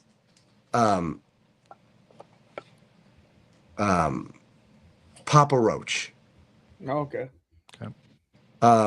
What's the name of the song? Cut to Pieces? Cut my life into pieces. Cut This is my my life last into Cut my resort. life Last in- Resort. Last Resort. Last Yes. Resort, yeah. Dude, and I was like, this band. I don't think I've ever seen Papa Roach live. Speaking I of would say Stevie Ray Vaughan, did you know that Brodhead is not that far away from where he died? Yeah. I need to go there. Dude, I'm a huge SRV fan. I actually Wait, who's that? watched Who is that? live Who was there? I was there Austin too. City Limits. I saw him perform at Austin City Limits live I was at that show on as TV. well. I just saw it on TV because I was just a kid, but I was a huge SRV fan. So that would be cool to visit that. I'd love to see where it was that his helicopter went down, because I know he went down in a helicopter. Yep, right behind But Alpine Valley. the ending of that concert that I went to, OBC 3.5, so it was Stained was supposed to be like the second to last, but they only played one song and they waited like 2 hours to come out. So instead of listening to Stained, I had to put up with 3.5 hours of Cypress Hill. That sounds much better. That does sound a lot better, actually. Sure. I'd listen to 3.5 hours of a dog vomiting on the carpet before I'd listen to Stained.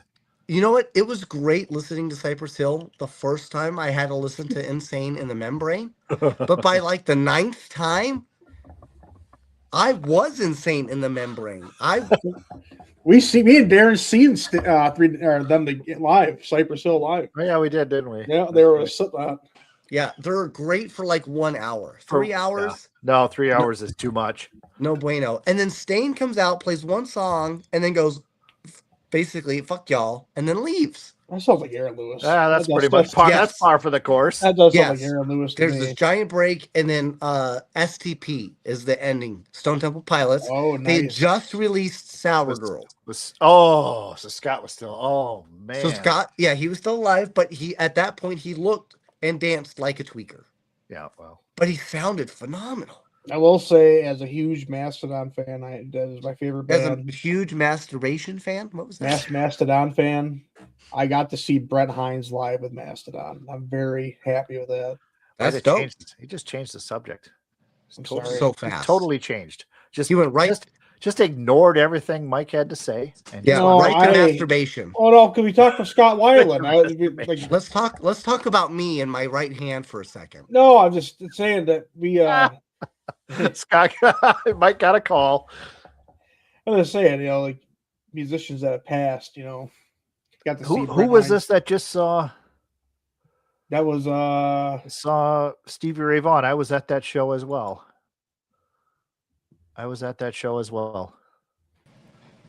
Who else is on that concert? My bad. Who else was on the Stevie Ray Vaughan show? Yeah. Frank. His brother Jimmy Vaughan played. Yes, and he was from Fabulous Thunderbirds. Yes. Tough enough. Ain't Tough I tough enough? Which is great, right? I was a big Fabulous Thunderbirds fan. Oh, and then didn't he do something with Mark Knopfler? Did they? Stevie Ray Vaughan did. He made a CD. It wasn't he didn't do a concert with him, but he made a CD with him, Mark Knopfler. He might have. I can't place what it might be, but I'm sure it probably was. Mark Knopfler did a lot of. I've got to Google it now. It was a different time. There was a lot of those bands were session musicians, and those guys played with just about everybody. You'd have somebody sit in and play. It was a big deal to have Stevie Ray Vaughan come and play on your album, or have Eric Clapton sit in on a session. Oh, Bearded Death jumping in. Thanks for everyone for scooping up the 1848. Hopefully we're doing good. Hopefully, did we crash the site? That was the goal. That would be awesome. I know I'll be ordering some more after the show. I'm having too much fun to order right now. So, Hour of the Wolf 15. If you have not been there yet, get yourself some 1848. 1848. Yes, the same. Ace is loaded. Ace is loaded. No, I we're not shitting on you. We're not shitting on your childhood. We are just, like I said before, everybody has music they like, and for whatever reason. What was he saying? What did he say? We were making fun of. I think it was because of Stain before. Yeah, we were talking. Oh, dude, I had Matchbox 20. I have every single Matchbox 20 album. In fact, I can tell you right now. So, what you may not know, I was, especially when the second album came out, I was dealing with some homeless issues, and it was Mad Season was such a great album and so powerful to me. And their last song, You Won't Be Mine, like just spoke to me. It was so phenomenal. So My I'm a mom is a huge, giant Matchbox 20 fan, so we listen to a lot of Matchbox 20. yeah. You know, I've he actually is. seen them. I've seen them twice in concert. My wife actually was kind enough to take me to one. I saw them with Goo Goo Dolls. I've seen Goo Goo Dolls like 3 or 4 times, but I've seen Matchbox 20 I think twice. So they're phenomenal, man. He Absolutely is. awesome. I'm not exaggerating. He is one of the greatest songwriters. Period. Oh yeah, And I love Matchbox 20, and they're great, but his songwriting period is just fucking phenomenal. And when they actually became Matchbox 20, the only song to stay on the record prior to them becoming Matchbox 20 was 3 a.m. What a fucking amazing song. Yeah. He was Every other Really? song he completely did from Completely scratch did from for scratch. Matchbox. I did not know that. Mhm. He was just on Dan Soder's podcast recently. It's a good listen. He's one of my favorites. It's just there's Oh, there's a few guys who can really write a good song, and he can genuinely write a really good song. And you mentioned the other one before, Goo Goo Dolls, Resnick. He can write a really good song, and I don't like a lot of the stuff Goo Goo Dolls did later in their years. I liked a lot of their That's really fair. early shit. I love fucking James Dean is one of the absolute best early punks. I mean, that's not early punk, but it just resonates. James Dean was such a good fucking song, and Resnick, he can write a good song too. And there's just a lot of good songwriters that I wish I and could. for those who may not know, they actually almost quit everything. They had Really? Yes. They had decided he had hit like a mental block and was done and didn't want to do anything until he wrote for a movie, Iris, which was for City of Angels. Up until that point, he was done. He was like, I've got nothing left. And then somehow, miraculously, he just happened to show up at the studio and then laid down Iris. And then everything changed. And what you also may not know is if you go and you listen to any Goo Goo Dolls albums, anybody that actually listens to the full albums, because those people don't exist anymore, but us, it was actually only half of the album was actually done by Resnick. The other half was done by the bassist. Yep. He's talented. Yes. And those songs are awful. They're not as good. No, they're not as But good. they're not bad. They're not bad. But it is different. It is different. Resnick. My daughter went to school in Buffalo, and I'm sorry. I can't remember the name of the school off the top of my head, but Resnick was a associate professor at one of her classes, and we went out there for this big fucking weekend thing, and I'm like, when am I going to get to see him? Is he going to be here? Is he going to be here?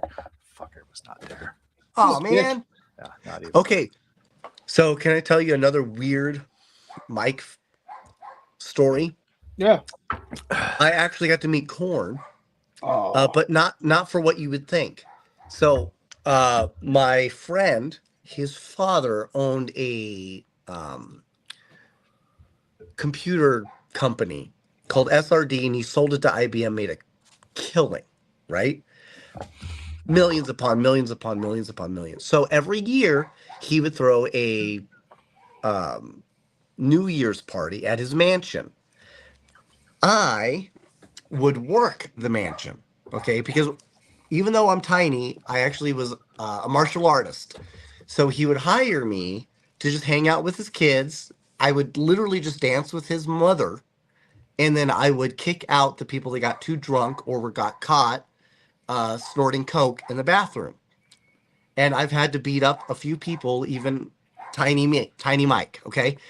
But one year, he actually had Korn as his VIP guests. So I actually got to escort them up and see them. And they were super dope. They were awesome. They did no drugs, so I didn't have to kick them out, which was great. But the end of that specific night actually was pretty crazy because it ended with me and my buddy, who was his son, Josh Jonas, in his pool, which was like one of those like crazy infinity pools, you know, rich people, right? Yeah. Here we are in this infinity pool, but they had O, who is a music, not music, a Cirque du Soleil. They do a Cirque du Soleil show in Vegas. So he had hired O to come down and perform at the pool. So the pool was still on fire.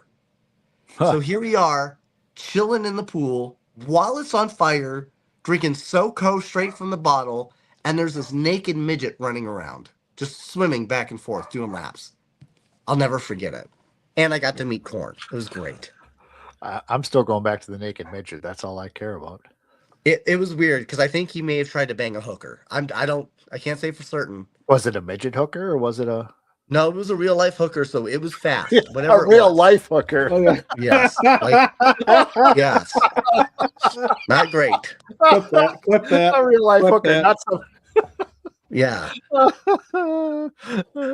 Oh, We were too fucking- deep on the SoCo. Not care, from Middle you know? Earth. Not from Middle Earth. not a hobbit. Yeah, we were just in the infinity pool saying like if we see some weird milky stuff, just avoid it. at that Not Shire folk. Yeah, no. Yeah.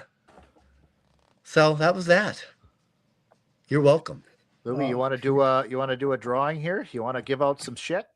Yes. Let's do it. While you do that, I'll be right back. Yes, sir.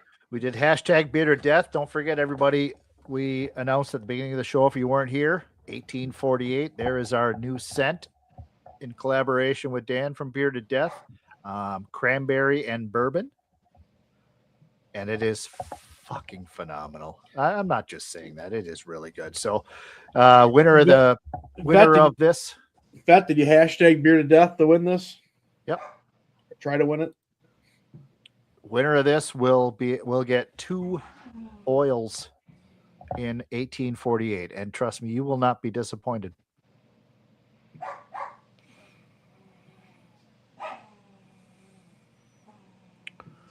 Is that your parents' dog that's barking? No, that's Mike's dog. Oh, that's Mike's dog. Okay, I was going to say that is not Duke. My parents' dog is scared shitless hiding away upstairs. Oh, poor little guy. All right. Here we go. Woo! All right. Mike, you want to count us down? Yes, where are we starting from? 73. 1,999. What's that? 73. Well, I think it's more fitting, though, to start at 1848. Oh, That is true. that's a good one. We're going to be here for a bit. 1841. Oh. 1. Hold on. Mary Lynn just... Oh, it's too late. Shoot. And it is Ooh. Bravo! Congratulations, Bob sir. Caldwell. Attaboy, Bob. He's got a cool looking beard. Good for him. He's got a majestic beard, and Bob is. For those of you in the chat still here, in 2 weeks we have another podcast coming up, which is just going to be me and Louie shooting the shit, and we are going to start giving away another. Louie, bring us up on the big screen here again. Yep, trying. There we go. Bobo had some Hour of the Wolf pins made. Nice. So we are going to start a new segment on our next podcast, Darren's Pointless Trivia, and we're going to give away a pin each episode in addition to our Bearded Death promos. So congratulations, Bobo. Well yes. Good. Way to go, Bobo. So wait, what did he win? He won 2 of the 1848 oils, the new Nice. shit we just announced tonight. Yeah.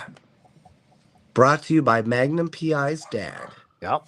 And when you get a grown up beard, we can get you some too. Yeah, it's gonna be a while. You're gonna It's be gonna be a waiting. bit. It's gonna be a bit. Yeah. That's okay. Like you guys even have mustaches. That's incredible. Like I can't even dude, like incredible. I can't even fathom that. You just got to eat your Wheaties.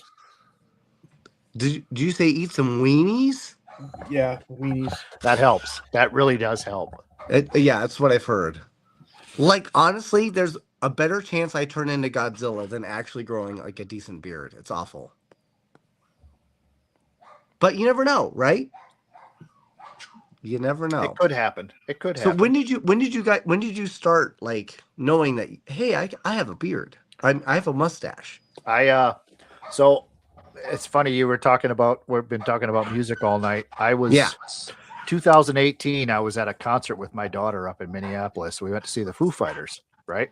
Oh, And shit. I had a chin strap at the time and a short little mustache. And guy sold me my T-shirt, and the guy had this beautiful beard. And I looked at my daughter. I said, I can fucking grow a better beard than that. Man. And she goes, let's see it. So I did. I bought a shirt. I bought the shirt from that guy at the show, and it's got the St. Paul thing on the back with the date. So I can pick the exact date that I decided to grow a beard was that exact night at that Foo Fighters show. Wow, that's awesome, dude. What about you, Lord Louis? I just got lazy and I grew it. Literally, that's genius. That's my story with it. Yep. That's genius. He was like, you know what? I'm done working at Taco Bell. I'm just gonna sit here. Dare's useless trivia. I had to load it up and everything. You had to work, had to load it up and everything. Useless trivia coming up in 2 weeks. So, have you guys worked a job where you've been like, I can't believe I ever worked this job? Oh, I have two of them. Lay it on me. First one was I worked at Fire Protection. I should say the name. Worked at a place where I did hood cleanings for kitchens. Really? After I've said the name, I shouldn't say the name. I didn't say the whole name. And Okay. Going to restaurants, you had to clean the grates off or the grease. That was bad. That was what you do? You like clean the grease traps? Clean the like when they cook and all the grease goes up, the griddles on top that catch all the grease. I take the pressure washer. Jesus. What about you? I did a lot of in high school I had long hair, and that was back in the late 80s, and they wouldn't hire anybody to fucking with long hair. You couldn't get a job at the fucking music stores or anything. So I had to work as a fucking hippie. I had to work as a janitor. So I cleaned office buildings at night, it was full time. So the movie Good Will Hunting is actually based off Dare's early. Yeah. Yeah. Not only did he hold a mop, he looked like a mop. Yeah. I was cleaning one night at a bank here in town, and it was obviously after banking hours, and the vacuum cleaner bag, the old school vacuum cleaner bags, actually blew up and fucking dust everywhere, and it set off the fucking alarm, which locked all the bank doors. And the cops showed up. I see lights pulling up, and I can't shut off the fucking alarm's just going off and going nuts. This is when we find out it was actually a sperm bank. And all the dust is because of a lot of the old clientele. There's two fucking glass doors there, and the alarm's still going off, and the cops are over there, and they're asking for my ID, and I can't even open this inside door because the alarm going off locked everything. So I'm holding this ID up, my little cleaning, whatever the name of the company was, cleaning company. I work here. I'm cleaning. Look at me. Do I look like I'm trying to rob this shit? I'm fucking 17. I'm a 17-year-old hippie. I swear I'm not Armenian. Yeah.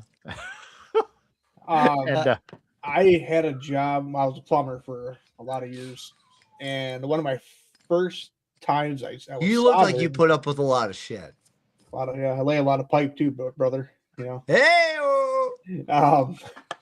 we were soldering. Look for him on OnlyMans. No, wait, never mind. We were soldering a 1-inch line that came through. It wasn't a sprinkler, but like it came through an elevator alarm area, like where like all the chemicals would go off for alarm. Yeah. And I was soldering in there, and there's alarms there that they go off.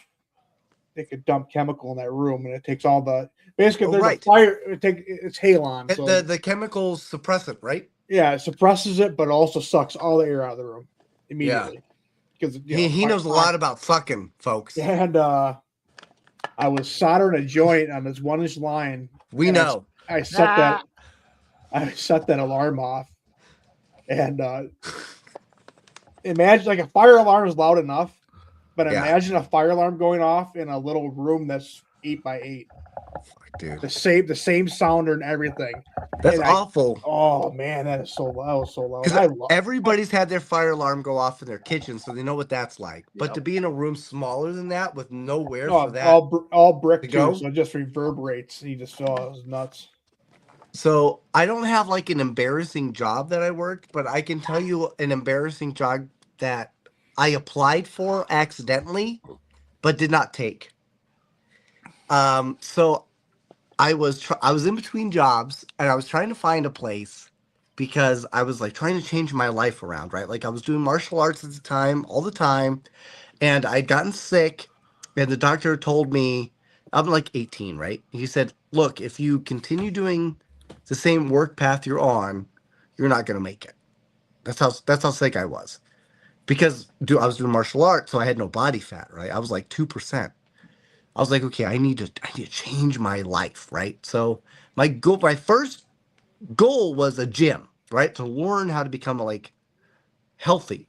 But I just needed to find something near a gym, right? So I could like work and then go, right? So I'm on this thing called monster.com, which I think still exists. I'm not sure.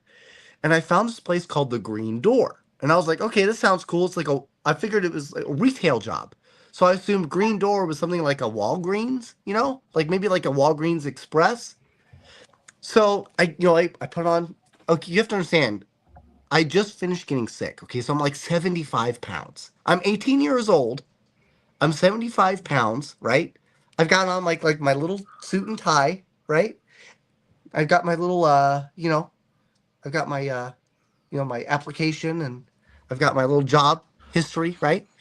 And I go walking into the Green Door, and I open the door, and all I see is just this gigantic row of dildos, right? And then the other side is nothing but like chains. And they go, "Oh, are you Mike?" And I go, "I have made a terrible mistake." And I just shut the door and left. It turns out it was a swingers club. And I had applied to basically help people in. Yes, it sounds like yes, it was awful. So that was the job I almost had. So I almost worked selling adult toys at a swingers club on accident. I think you would have excelled at that. I think you would. That could have been a calling. I think. Yeah, oh, that dude, a missed opportunity here. It could have been right. The Waffler 3000. You guys are gonna love this. You guys are gonna love this. Yeah. Oh, I can see it. I can see it written all over her face. You guys are gonna love this thing. The irony is, I actually wound up getting a job just across the way at Las Vegas Athletic Club, which was the gym, which is how I got my start. However, gym. However, I actually also applied for this place called Hawks Gym, which is next door to the Green Door, because they were all right in the same area, which is near where I lived. I'm like, oh, this would be great. It turns out, because it said it was a men's only spa. Oh yeah. So I'm like, okay, that's cool. I'm a dude. I'm a How guy. bad could it be? So this works. Yeah, it turned out it was like one of those like gay diddler spots. So I'm glad I didn't take that job. I wound up taking the LVAC job. So you never know, folks. You never know what life's gonna dildo with the normal. Yes, exactly. You get me. You get me. All right, guys. We probably should shut this down at some point, I suppose, huh? Yeah. We are coming up. We're going to be on a show with you here in March, are we not? Are you? Yeah, we're on your big board. Oh yes. Oh yeah. For our Lone Wolf podcast. No. Lost Goat. We'll Lost just Goat go with podcast. that. We'll just Lone go Wolf with that. You guys. So for those that don't know, I've started my own production company. And the reasoning behind that was after I had my injury, hit my head. When I finally came to, I said, man, what do I want in life? Right? You start to realize that maybe you start to focus too much on entitlement and not as much on opportunity. So I said, you know what? I'm going to start my own production company, and I want to entertain folks. I want to help make people happy. You know what I mean? That's my goal. That's my ultimate goal. That's what's going to make me worthy of whatever comes next. And from that, we've actually started the podcast, Lost Go Podcast. and we're very excited to have you guys on. It's going to be great. I'm excited. In fact, you know what you should do? Or in fact, I will order some 1848 Magnum PI oil, and I'm going to start applying it. Ooh. Yeah, Yes. And we're going to see what happens. it We're is gonna see fantastic. I think that's a great idea. That way, when you guys come on, we can talk about how crackhead I look. Oh, you got the outline though. Like it's coming in good. Oh, not really. Like right here, nothing, right? If you come over here, literally nothing. This whole section, it's like the hair quit. Like, what the fuck, bro? Same thing on this side. Like, where did it go? Well, at least it's even. I guess there is that. Yeah. So it didn't used to be, but that's probably. But look right here. Like it's higher on this side, lower on this side. Yeah. Personality. Right? The chicks love it. Chicks love the personality. Dude, I look like Herlock Sholmes. It's terrible. Herlock Sholmes. But I'm gonna try growing it out. Maybe what I need is that beard oil. Maybe I need 1848 beard oil. Maybe that's what's gonna get me over the hump. I'm pretty sure everybody needs 1848. So I don't Everybody think does that's- need 1848. Everybody does. Everybody does. Mary Lynn Send me the Bass link says. so I can share it. Yeah, Mary Lynn Bass says, I thought you were going to apply it to your balls. You were talking about that before too. So I mean, if nothing else, if it doesn't work for that, you've got a backup plan. Yeah.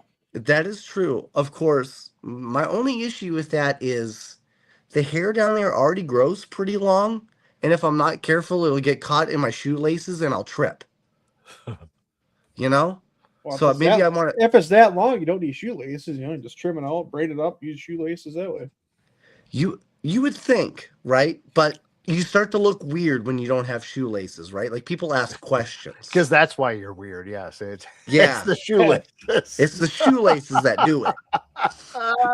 Oh shit, we should probably get that. That's why it is. That's that's- why you're weird. You don't have shoelaces. And that's All why right. I wear Hey Dudes right there. That's why I wear Hey Dudes. Yeah. Hey, Mike, you know what? This was phenomenal. Thank you very much for coming on. This was I had a lot of laughs. I knew we were going to have laughs right from the start, Yeah. and you did not disappoint one bit. So thank you very much. It's awesome to talk to you guys. I'm very excited to have you on our podcast and to see you on June 6th. Yes, June sir. 6th. June 6th. So We will see those you. that do not have tickets yet for the Brodhead Manor Wisconsin Beard Brawl, get them now. Absolutely. Get yourself entered if you have a beard. No matter what it's like, right? Because there's 13 different entries. There's categories for everything. There's a category for you, even if it is potentially pedophile diddler. We can make it happen. Potentially. We didn't name it that, but I Yeah, mean, we No, didn't have our own Epstein list into our categories, but that's Maybe- probably pretty smart. maybe next year. it's a marketing thing. Yeah, we're trying to avoid that. Yes, Maybe but there next will year. be bagels and schmear. So Who knows? Maybe Pam Bondi will support a category next year. We can call it the Epstein cover up list next year. you never know. We'll call it Pam Bondage. We don't know. There you Pam go. Bondage, Yes. which was All right, Mike. which was also ironically the same place that Mike was going to work at as his first job. Yeah, It wasn't the Green Door. It was Pam Bondage. it was It's Pam true. Bondage. Yeah, they always say the grass is greener on the other side. But it's only Unless greener it's a on green Pam door, Bondi's. then it's Unless it's green door. super white and slimy. It's not It's- great. It's just awkward. Yeah, very Thank you. salty. Yeah. All right. Thank you, Mike. Thank you for coming on. We appreciate you. We love you, brother. Godspeed, sir. Go Yeah, Pack, hit- go! Go hit Pack, the go. wave. This is our year with no first round pick. It's gonna Yes, be great. this is it. This Come on, is it. Mike. Oh, you got to give him the. There it is, There there you it is. go. There it is. All right. That was Just a good like show. that. That's Thank you guys. Thank you that's a everybody for birthday show. coming in. Thank you for the anniversary wishes. Thank you for everybody tuning in. We had a lot of people in the chat tonight. We ran quite a bit over, but who the hell cares? We had fun with it. It's our It was a good birthday. show. We can cry when we want to. We can do whatever we want to. Yeah, it's my body, and I'll cry if I want to. Coming up in 2 weeks, we have probably another one of these bullshit episodes because it's just me and Louie. Yes, sir. We're gonna just shoot the shit. We'll bring you guys in and have some fun. We have Darren's trivia starting on there, and we have our usual giveaway from Bearded Death. Get over to Bearded Death and pick up your 1848. Do not forget that. It's such an awesome. It's been a ride. It's been a great year. It has. I've had a lot of fun with this. Oh, this has been. You were unsure too. We started this a year ago. You're like, yeah, I was nervous, but I'm having fun with it. This is. I look forward to our episodes now. We got ourselves coming up in 2 weeks, and then in a month from today we have Jacob Blaine from Bane Blends going to join us. I think that's all we've got on the books for right now, right? Yes, just the two shows. But yeah, you will not want to miss that Bane Blends episode too, because that motherfucker knows more about beard products than you can shake a stick at. It's insane how much he knows about the beard industry. So that'll be a good show too. So all right, yeah. Well, then again, hit it one more time. Make sure you guys go get your 1848 at beardeddeath.com. Use promo code OurTheWolf15 to save a little bit of money. And see you guys in 2 weeks. And just like that, everybody stay wild.